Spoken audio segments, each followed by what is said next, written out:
Good morning to you. Mark Sutton, HurricaneTrack.com here. Sunday now, the 27th of August, 2023.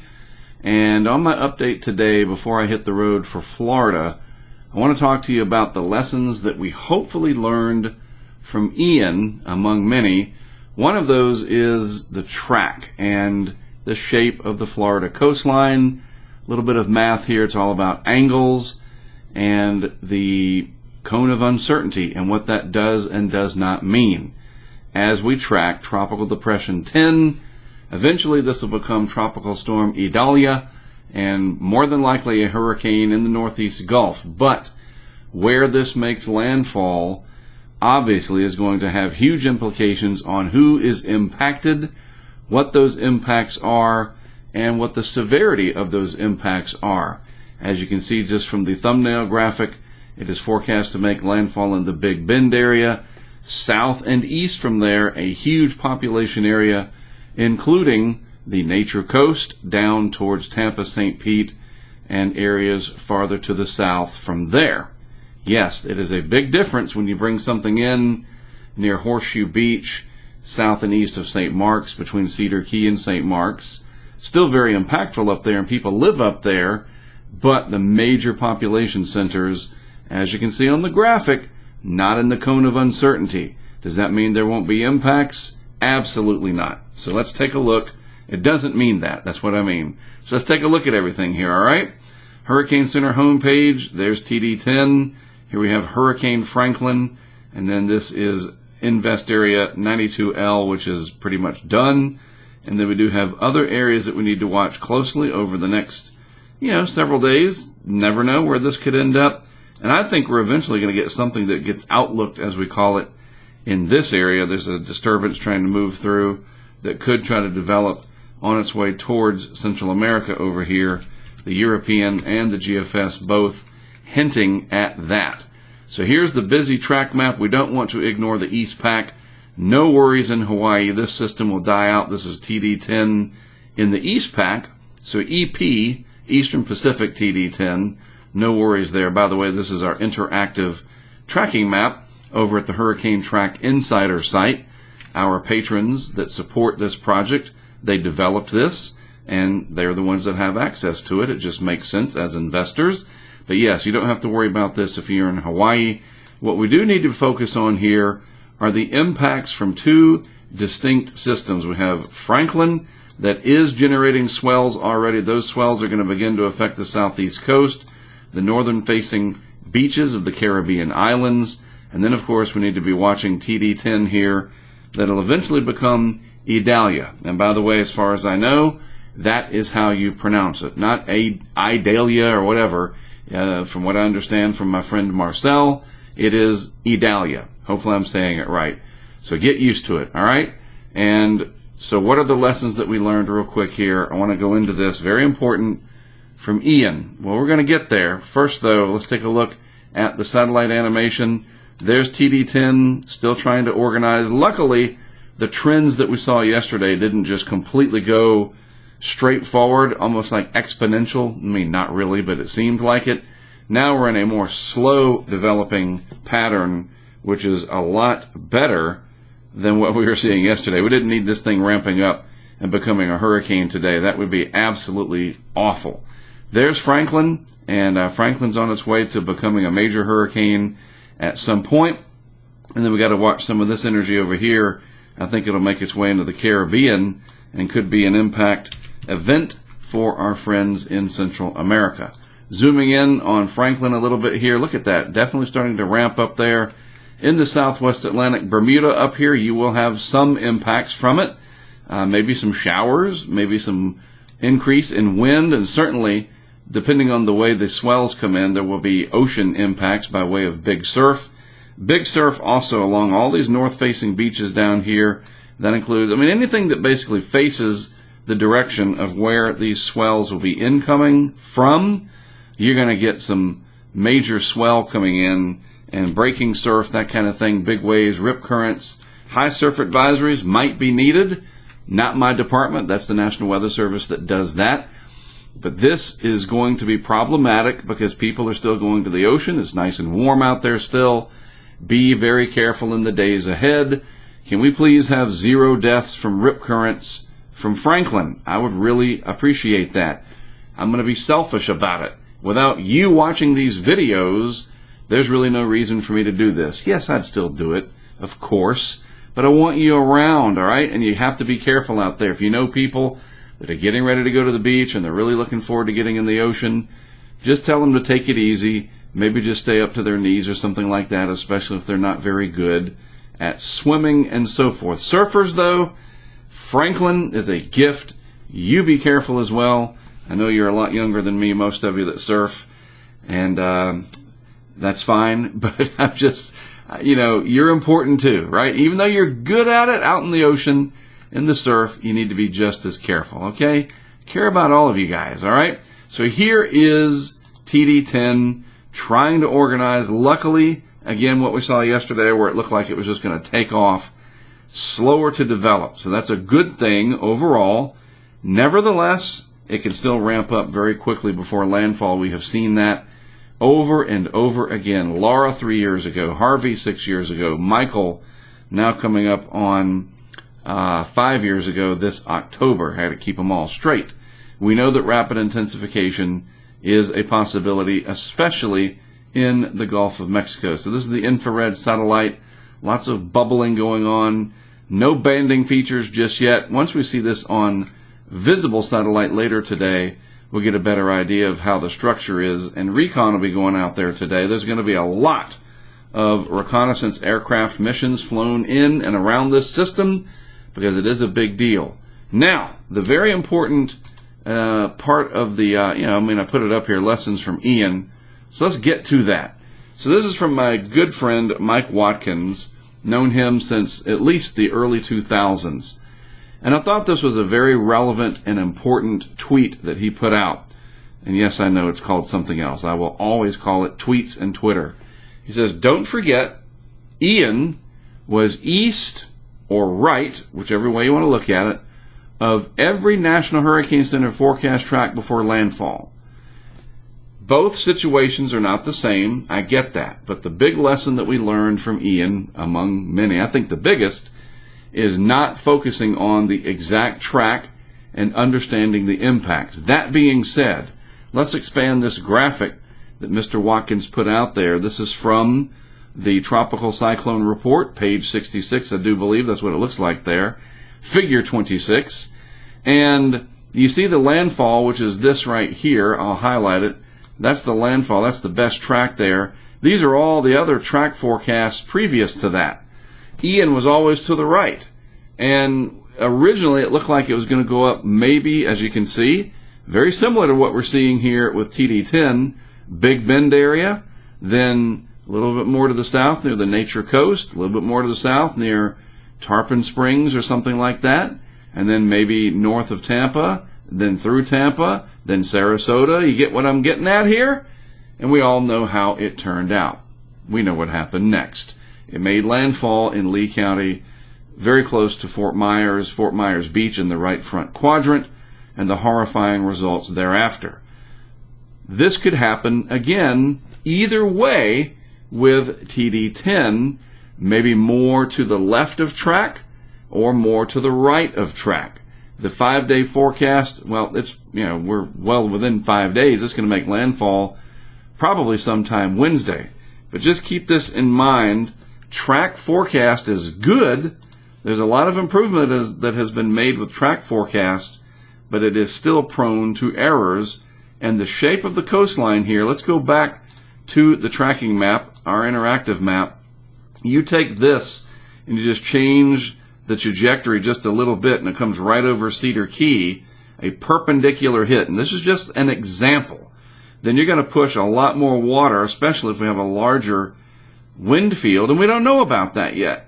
There's so many unknowns. But that puts a large area here under that right front quadrant, and yes, you will have impacts all the way down even to the Keys.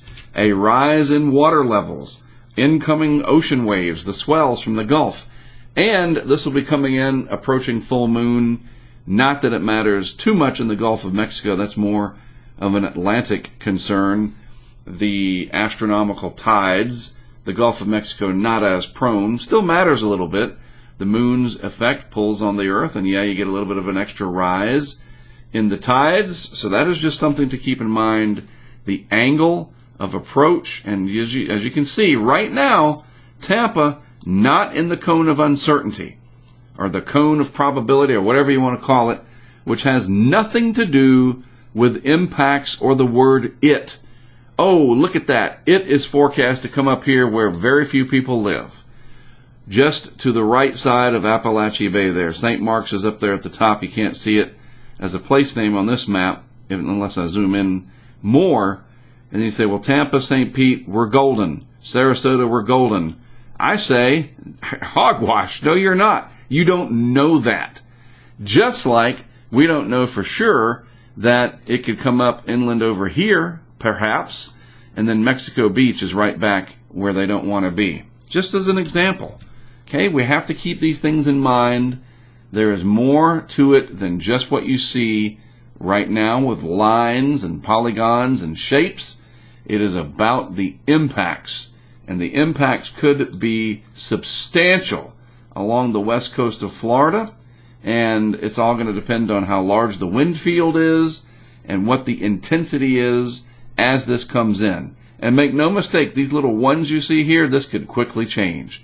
If we get a favorable environment with the atmosphere, it could quickly change. We don't know. It is still early, and we need to be paying attention. What about once it is inland?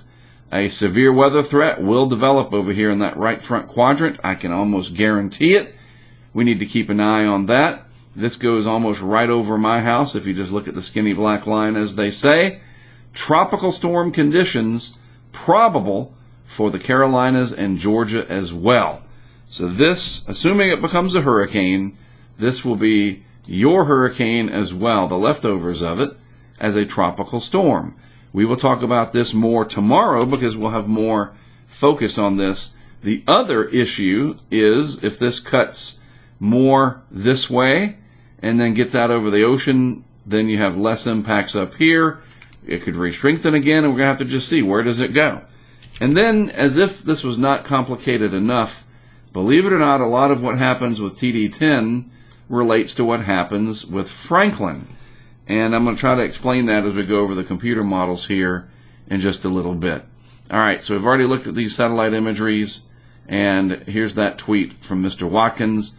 Well, how does it look? Well, the structure of TD10 this morning, it's really trying to get its act together. The vorticity focusing there closest to the Yucatan, so it is trying to come together. It's just a slow process, but it is definitely on its way over very warm water, and of course we've talked about this ad nauseum.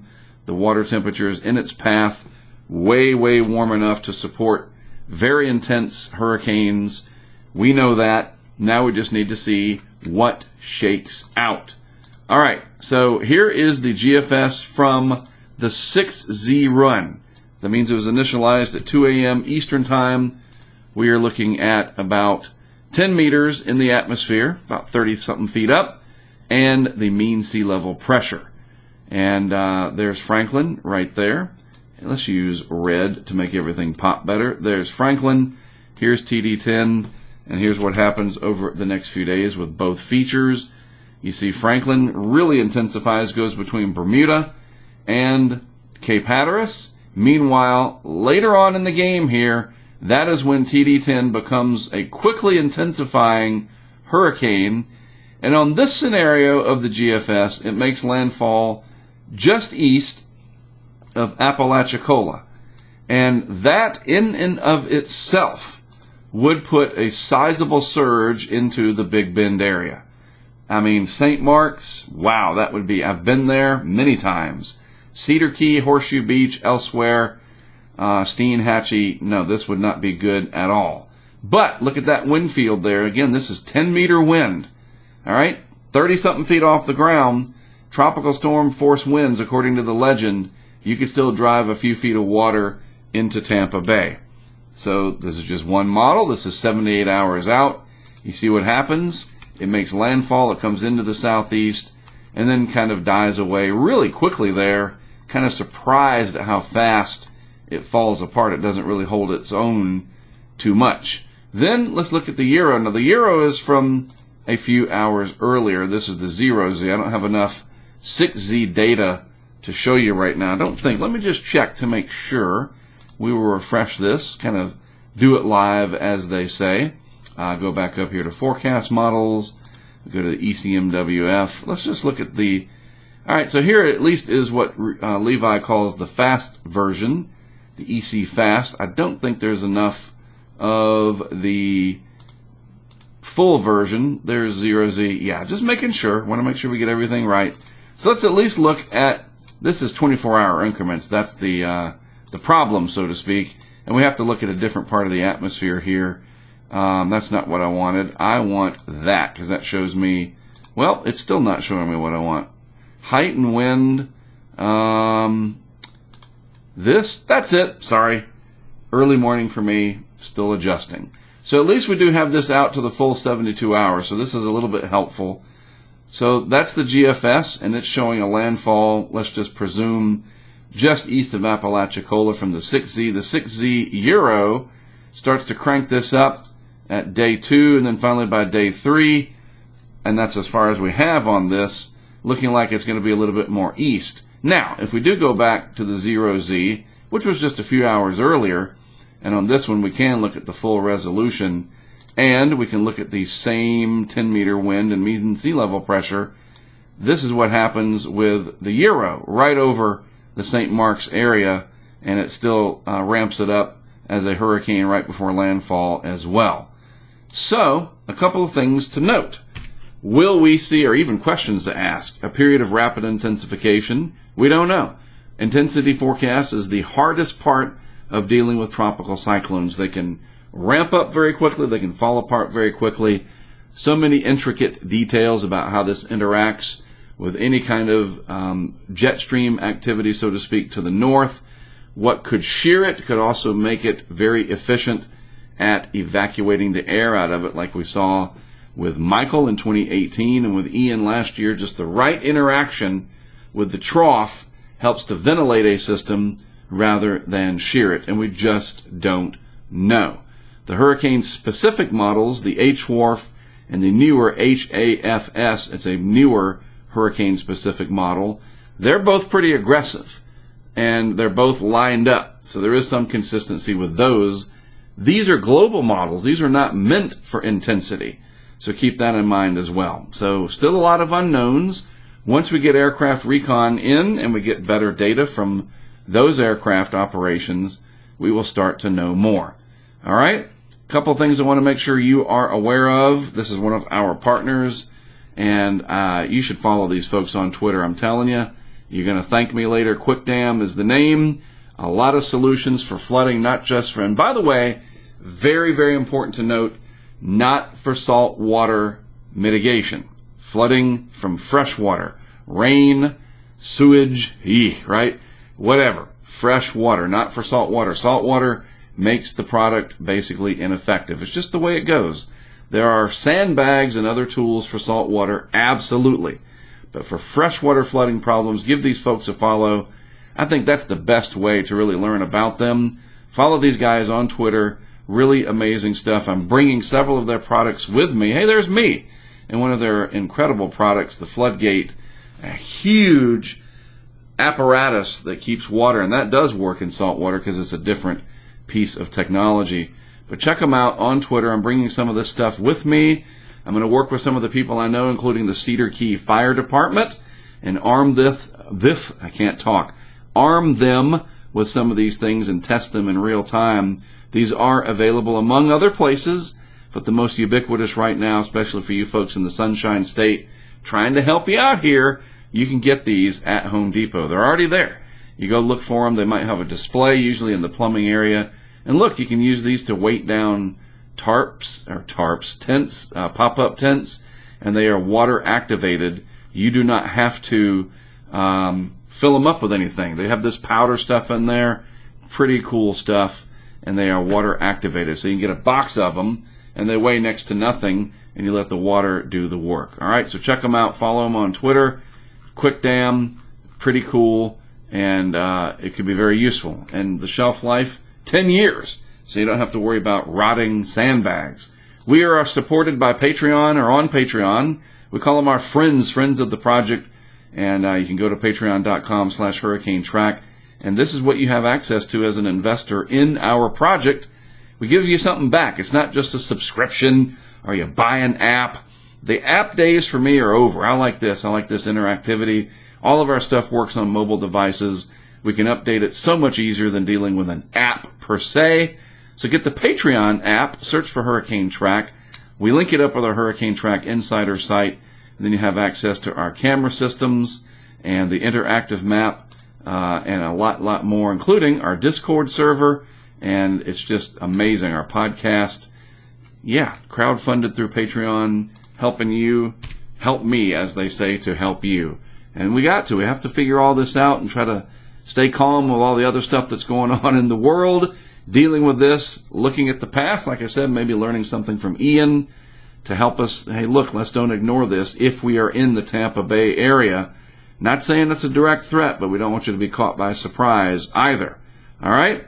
After I do this and get it online for you, I'm going to start heading south. I'll be down in Orlando this evening, meeting up with the team, coming up with a strategy, and then we go from there. We're going to be well ahead of this thing, and we will go from there and figure out where we're going to set up our stuff and do our thing. Bring in plenty of cameras, a couple of our anemometers and pressure sensors, and we're going to do what we do best here at Hurricane Track. And with your help, we can do it even better.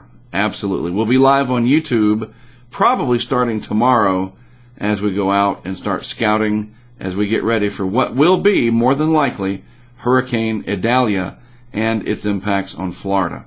All right? Thanks for tuning in. I'm Mark Sudduth for all of us at Hurricane Track. I'll talk to you again tomorrow from Florida.